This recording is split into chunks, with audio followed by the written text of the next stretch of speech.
蚂蚁森林这个词语对于当代年轻人来说并不陌生。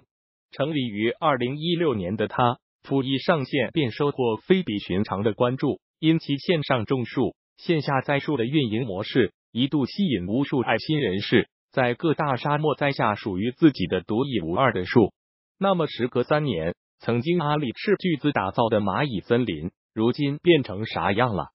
据支付宝2019年4月22日发布的微博声称，5亿人经过3年的时间，已经通过支付宝在地球上种下1亿棵真树。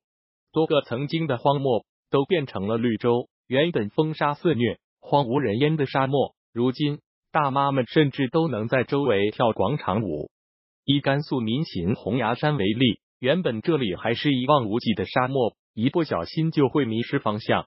而在经过蚂蚁森林用户的努力之后，曾经的沙漠已经出现了一条绿色的减速带，似乎在为迷失方向的人指引回家的希望。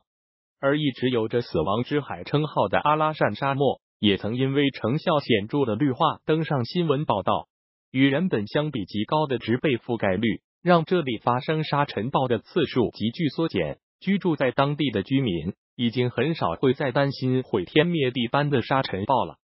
不仅如此，蚂蚁森林在经过3年的努力之后，如今其植被覆盖率已经远远超过之前的70万亩。而根据用户在蚂蚁森林种1棵树，蚂蚁森林便会向其发放1张植物尽责证书的情况，截止4月22日，蚂蚁森林已经对外发放超过320万张证书，此数量还在一直快速增长着，一人拿到多个证书也是很稀疏平常的事情。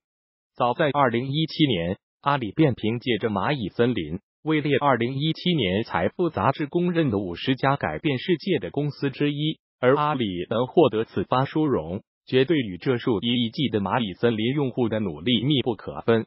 当然，蚂蚁森林的这一做法也引起了包括联合国在内的各个西方国家的关注。按照一位美国留学生欧阳凯的说法，1亿棵真树比他老家美国的人口都大，种树面积也超过了新加坡一个国家的面积。